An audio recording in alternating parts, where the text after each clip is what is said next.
Hello and welcome to Mr. Barton's autograph video number 67, which also happens to be the third and final part of our Autograph Puzzle Trilogy. Now, the Toy Story trilogy managed to keep the quality going right till the end, whereas the Godfather trilogy dropped the ball somewhat during part 3. Which way will we go? Well, there's only one way to find out. Now, this week we are going to look at one of my favourite maths puzzles. It's one I learnt myself as a student many years ago, and one which I've been forcing upon my classes left, right and centre ever since I became a teacher. And it is the pizza problem, and it goes something like this. If you've got a pizza, what is the most number of pieces you can slice it up into using only straight line cuts from one side of the pizza to the other? And it's a puzzle that I always do with a load of kind of pre-made circles, and I arm the students with pencils and rulers and say, okay, have a go, investigate it. And it works absolutely fine, but the problem is once we start getting to 6 and 7 cuts, it becomes really fiddly when the pieces get small, and it's quite hard to see whether the students have 17 pieces or is it 18 pieces. Does that bit count as a piece or does it not? And that's why recently I've started using Autograph to delve into it a bit more. So I thought we'd look at that this week. So what do we need? Well, we need a blank 2D graph page. I'm in standard mode. Get rid of this key at the bottom, a little right click show key, that's gone. Please make sure that you're in equal aspect mode, otherwise you'll get dodgy looking circles. And also it might be a good idea to change your grid snap settings to 0.1. So the first thing we're going to need is a pizza. So let's pop a point on 0, 0. Well, that's already set up for us, that's nice. And with that point highlighted, right click, and we'll need a circle, and a radius 3 should be a quite nice size pizza. There it goes. And I'm going to get rid of these grid lines and the axes, so just hover up here and no axes. Now it's up to you whether you want to hide the center of the pizza, but it doesn't really matter, but it is quite nice if we want to link this with geometrical things like circle theorems maybe. So I'm going to keep that in. Right, so let's slice up this pizza. So if I just go to point mode and I chuck a point there, and I'll just chuck a point on the other side of the pizza.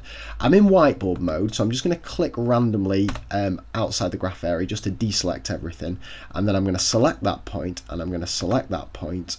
I'm going to right click and I'm going to scroll down and find line segment. Now that is my first slice of a pizza, and you can see that's divided that up into one piece, 2 pieces. So one cut leads to 2 pieces, and it doesn't matter where I move this, I'm pretty sure I'm always going to end up with just 2 pieces. So the students could record that down in a table. One cut equals 2 pieces. How about if I do a second cut? Well, let's pop a point on there and let's pop a point on there.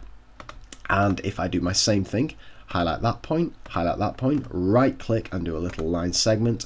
There we go. How many pieces have we got? Well, we can get our little scribble tool if we want here. We've got 1, we've got 2, we've got 3, we've got 4. Is that the most we can do? Well, I'll just get rid of my scribbles, edit, select all scribbles and hit delete. If I just move my pieces around a little bit more, yeah, always 4, always 4. If I'm up here though, I've only got 1, 2, 3, so that's no good.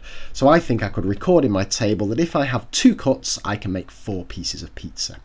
Now this is where things start to get interesting, because I can say to the students, okay, predict, if I make an extra cut now, what's the most number of pieces I can make? What do you think the pattern's going to do? Well, let's have a look. If I pop a point there and I pop a point there, and I do there to there, select them both, right click and a bit of a line segment. What have I got? I've got 1 piece, 2 piece, 3 piece, 4 piece, 5 piece. Is that the most I can make?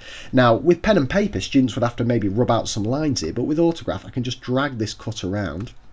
I've got 1, 2, 3, 4, 5, 6. Is that the most I can do?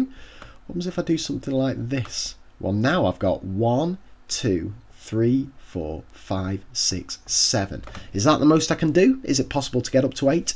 Who knows? And this is where the puzzle really kicks in, because now if I add another cut, what's the most number of pieces I can slice this pizza up into? How about if I add 5 cuts? How about 6 cuts? Now what I've done is on this Autograph page, I've just produced a load of these ready-made. So there's my pizza with no cuts, there's with 1 cut, there's with 2 cuts. And what you could do is get the students in a computer room, get them to knock this up themselves, and get them to use this to start building up their table. How many cuts, what's the most number of pieces they can make? And then they can start making predictions, because once they've got the answer for 5 cuts, 6 cuts, hopefully they can predict and then use Autograph to check it, and maybe use the scribble tool to keep a note of this, and it produces a lovely sequence of numbers. What is it? Who knows? Bye.